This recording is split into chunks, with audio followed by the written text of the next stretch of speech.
Les amis, le Paris Saint-Germain est en finale de la Ligue des Champions pour la deuxième fois de son histoire après un match total, un match plein, un match maîtrisé plus ou moins, on va en parler. En tout cas, le plus important, clairement, c'était le résultat. Et tu vas aller rejoindre l'Inter Milan à Munich en finale de Ligue des Champions. Prenez 2 secondes pour vous, voilà, pour vous le rentrer dans la tête. Finale de Ligue des Champions, PSG contre Inter de Milan, ça sera le 31 mai à Munich, ça sera dingue. Mais d'abord, on va parler du match de ce soir. Juste avant que cette vidéo ne commence, merci, merci, merci à tous ceux qui prendront quelques instants pour vous abonner, pour liker, pour me donner vos avis dans les commentaires. Et on est tout de suite parti pour analyser cette rencontre qui s'est constituée en plusieurs parties avec, on va dire, les 15 premières minutes qui étaient totalement à l'avantage d'Arsenal avec Donnarumma qui fait 2-3 arrêts énormes, magnifiques, et on va revenir sur son cas parce qu'il a été phénoménal.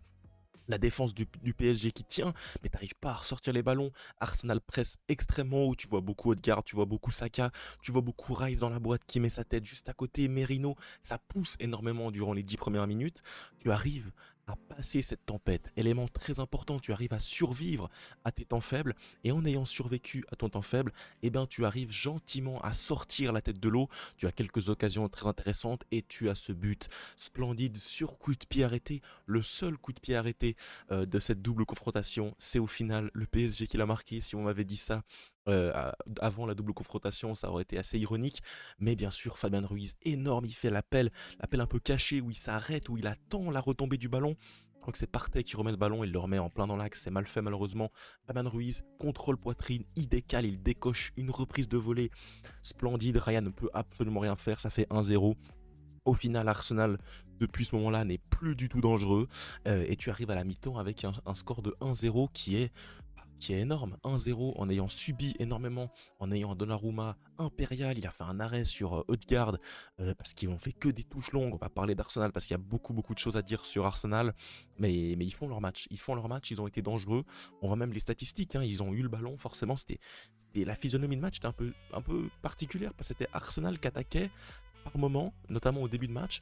Mais après, PSG a quand même repris l'avantage, on va dire, dans cet intervalle-là. Fin de première mi-temps, début de deuxième mi-temps, où là, c'était plutôt le PSG qui avait la maîtrise. Tu te disais, bon, ça va. Et au final, dans les deux extrémités de la rencontre, Arsenal a un peu plus mis le pied sur le ballon. Normal, hein, il devait faire la différence. Mais franchement, on n'a pas senti un PSG dépassé durant cette première mi-temps, à part voilà, sur ces 10 premières minutes où finalement tu tiens. Début de deuxième mi-temps, un début plutôt soft, je sens pas une révolte énorme de la part d'Arsenal, le PSG est plutôt bon, tu arrives à te créer des occasions, au final Arsenal commence légèrement à pousser, tu recules un peu, ce qui est normal, tu as quelques occasions, t'as un arrêt d'énorme qualité de Donnarumma sur une frappe de Saka qui va chercher, il était logé dans la lucarne, c'est l'avantage des très grands gardiens, c'est que sur ces ballons-là, c'est compliqué de les mettre à la faute en fait. Sur des ballons au sol où ils doivent voilà, descendre rapidement, là c'est plus facile pour l'attaquant. Sur ces ballons en l'air, Donnarumma il a fait un énorme arrêt parce qu'il est très très important cet arrêt. Hein, parce que si tu mets le 2-1 plus rapidement, le 2-2 par la suite, ça aurait pu enflammer la rencontre. Mais le PSG à chaque fois a su rester lucide, a su rester proche de son texte. Voilà, au final tu viens marquer ce deuxième but, alors tu as eu un penalty juste avant était manqué par Vitinha. Vitinha qui attend l'information du gardien. Raya qui joue bien le coup pour le coup, parce que normalement c'est un gardien atroce sur coup de pied arrêté, notamment sur penalty. Là il joue bien le coup, il attend vraiment le tir et il se décale après, c'est arrêté. Et puis voilà, le but de Hakimi qui se projette, qui vient dédoubler, qui vient manger dans les bottes de Partey. Il décale Dembélé, Dembélé lui remet, la frappe est magnifique. Et à ce moment-là, bon, c'est le but de la qualif, c'est le but qui fait exploser le Parc des Princes, c'est le but qui fait tout exploser, clairement. Mais tu as cette fin de match, et notamment ce retour de 2-0, où tu as ce but de Saka. Pour moi, il n'y a pas faute sur Marquinhos. Clairement, ça joue pas. Marquinhos qui essaie de jouer le coup. Alors, ouais, des fois, c'est sifflé. Clairement, c'est sifflé. Souvent, les défenseurs, ils ont des fois qu'à se jeter, et c'est sifflé. Demi-finale de Ligue des Champions, contexte compliqué, il y a 3-0. Tu le siffles pas. Tu le siffles pas, ça peut se comprendre, je peux le comprendre, et donc le jeu se poursuit. Il y a but juste après pour Saka, et là il y a une action qui est gigantesque pour Saka, qui est seul face au but. Alors Donnarumma se foire, mais en se foirant, l'avantage c'est qu'il surprend Saka. Saka qui s'attend pas à ce que le ballon arrive jusqu'à lui, donc il est un peu surpris. Malgré tout, sa frappe, elle passe au-dessus, et à ce moment-là, ça peut littéralement mettre une dynamique à Arsenal. Si tu mets le 2-2, juste après le 2-1, juste après le 2-0, où tu étais vraiment la tête dans le seau, tu arrives à remonter à 2-2, Au final, ce n'est jamais le cas. Et le PSG qui gère tranquillement la fin de match. T'as eu aucune occasion chaude, t'as quasiment rien concédé. Franchement, c'était une magnifique partition de la part des hommes de Luis Enrique qui fait un travail phénoménal avec cette équipe. C'est une équipe que j'ai beaucoup suivie sur la saison. Clairement, je suis sous le charme de Luis Enrique, vous le savez, je l'adore, c'est un de mes coachs, si ce n'est mon coach préféré, clairement.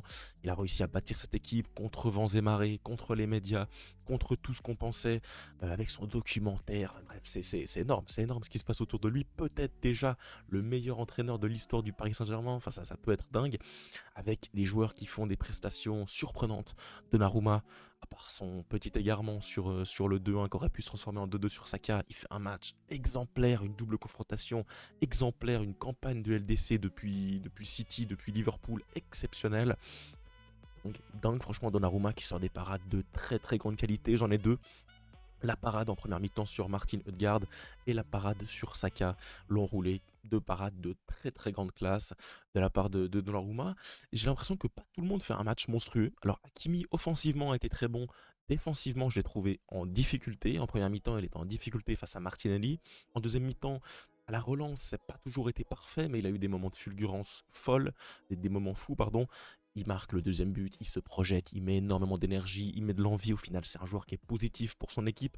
Marquinhos, solide et malgré tout il glisse, enfin il se laisse tomber un peu sur ce 2-1, donc ça atténue un peu sa performance parce que voilà il doit pas se jeter à ce moment-là, mais au final plutôt solide. Les démons sont peut-être revenus quelques instants, mais ils se sont vite écartés parce que ce PSG est collectivement plus fort. Pacho a été monstrueux, Mendes s'est pas fait passer énormément de fois, donc ça a été plutôt solide. L'homme du match pour moi, c'est Fabian Ruiz qui a été tout simplement splendide. Ce milieu de terrain, il a été, il a été total. Ruiz, Vitinha. Neves, j'ai trouvé que Vitinha faisait une mauvaise entame. Enfin, voilà, le fait, le début de match était compliqué. À part Ruiz et Neves, j'ai l'impression que tu n'arrivais pas à ressortir les ballons. Même Doué n'était pas dedans au début. Barcola, offensivement, c'était compliqué. Et au final, petit à petit dans la rencontre, tu es monté en puissance. Et ce trio, Vitinha, Ruiz, Neves, c'est parfaitement compris. Tu as pu ressortir les ballons. Le milieu de terrain a été magnifique. Le milieu de terrain d'Arsenal a été totalement submergé, franchement. Alors Rice a eu quelques fulgurances, mais partait Odegaard, ils n'ont pas été très influents à partir de la 15e minute. Et devant Gvara qui fait ses différences, qui fait ses courses, qui fait ses efforts jusqu'à la toute fin dans le corner, qui va haranguer le public. C'est un joueur, un game changer clairement dans l'attitude, d'avoir un joueur de cette qualité, de cette expérience presque déjà, parce qu'à côté de ça, Doué et Barcola, je trouve qu'ils ont manqué d'expérience sur cette rencontre, c'était un peu trop tendre, tu sentais qu'il manquait quelque chose en eux. Vara avait ça, il avait le danger à ses pieds. Véritablement, il était l'homme de cette attaque jusqu'à l'entrée de Dembélé. Doué, j'en ai parlé rapidement. Pas un très bon match, je trouve, de Doué. Il a eu des occasions, ils ont eu des occasions avec Barcola. Ils ont quand même beaucoup saccagé. Ils auraient pu tuer la rencontre. Maintenant, ouais, voilà, tu gagnes quand même 2-1. Donc au final, ils ont fait des beaux efforts, des belles courses. Défensivement, ils étaient tous présents, ils ont tous bossé. Et les entrants, quand même, parce qu'on va quand même dire un petit mot des entrants. Ousmane Dembélé qui rentre, il fait sa passe décisive, donc il est décisif, c'est très bien. Je ne l'ai pas trouvé particulièrement en jambes, ballon au pied, mais il a su faire les bons choix, il a su donner le ballon quand il devait le donner. Il a joué pour le collectif, ça s'est ressenti. Lucas Hernandez qui rentre pour défendre, il a été décisif hein, sur plusieurs coups de pied arrêtés, sur des touches, de la tête, il a été très bon. Et Gonzalo Ramos qui vient un peu faire écouler la pendule, également défendre sur les coups de pied arrêtés. Et de l'autre côté, t'as pas eu de réponse, t'es resté neutre. Alors tu t'es infiltré dans les quelques brèches laissées par la défense, dans les récupérations hautes. Finalement, t'as peu mis d'intensité. Dans les 10 premières minutes, j'ai été déçu de l'impact physique d'Arsenal. Moi, je m'attendais à ce qu'ils fassent ça pendant une mi-temps et demie. Finalement, ça s'est arrêté quand même assez rapidement. Au final, leur stratégie, c'était que partait mettre des longues touches. Peut-être qu'on va revenir sur Arsenal parce que franchement, je suis très déçu d'Arsenal, notamment dans le jeu de combinaison. Finalement, cette équipe, elle ressemble un peu au cas Lamine Yamal au Barça.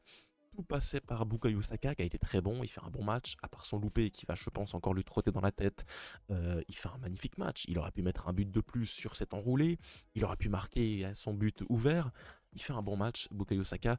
Par contre à côté de lui, Martinelli, toujours à la finition, je pense pas que tu peux aller gagner une Ligue des Champions avec Martinelli, clairement. Merino en neuf, il a manqué de présence, il a manqué d'impact, il a été un peu mangé par cette défense, par ce milieu parisien qui a été au-dessus, clairement. Rice, je ne l'ai pas vraiment vu. Partey a été plutôt bon par moment, mais au final, c'est lui vraiment décisif dans le mauvais sens du terme sur le deuxième but parisien, il est un peu passif. Et même cette défense, alors Timber, je trouve qu'il a pas été très bon, franchement. Alors en plus, c'est lui qui fait la main, il sort blessé, enfin bref, Timber, assez catastrophique, franchement, sur la double confrontation, il avait vraiment bien géré Vinicius, mais là, face à Guevara, c'était vraiment un autre problème. Donc clairement, il a pris la sauce. Saliba, Kivior, j'ai pas grand chose à leur dire. Par contre, Lewis Kelly, waouh, il a fait quand même passablement d'erreurs, beaucoup de passes manquées qui finissent en contre-attaque pour le Paris Saint-Germain en première mi-temps. En deuxième mi-temps, il prend son carton jaune, voilà, il est dépassé par les événements. Le rendez-vous était trop grand pour lui, mais bon, voilà, c'est une équipe qui a besoin d'expérience à ce niveau-là. Mais normalement, le PSG aussi. Le PSG, c'est l'année 1 post-Mbappé, c'est la deuxième saison de Luis Enrique, et qu'ils arrivent à produire ça, qu'ils arrivent à se relever lors du match 4-2 face à City. J'étais en tribune, j'ai vu cette équipe sombrer en début de deuxième mi-temps, en première mi-temps. J'ai vu ce réveil dingue, une personnalité. Voilà, Luis Enrique a réussi à faire habiter dans ses joueurs une espèce de flamme qui s'essouffle jamais. Et franchement, jusqu'où ils vont aller? Jusqu'où ils vont aller? Parce que le Barça, comme on a débriefé ça hier, est éliminé. Donc tu vas t'affronter l'Inter à Milan en finale. Et évidemment, c'est un très très gros client. L'Inter Milan qui est au prime de son projet, de l'âge de son projet. Mais cette équipe parisienne, elle a les ambitions, elle a l'envie, elle a la vitesse, elle a la qualité technique, elle a le coach, elle a la tactique. Je sais pas jusqu'où ils pourront aller. Évidemment qu'on va reparler de cette demi-finale. On va bien sûr parler de cette finale en long et en large. On a le temps jusqu'au 31 mai, c'est dans un petit moment. Mais voilà, le Paris Saint-Germain est en finale de la Ligue des Champions pour la deuxième fois de son histoire. Et franchement, c'est mérité. C'est mérité pour le coach qui fait un travail sensationnel pour le staff. C'est la seule équipe qui n'a aucun blessé. Aucun blessé, c'est fou.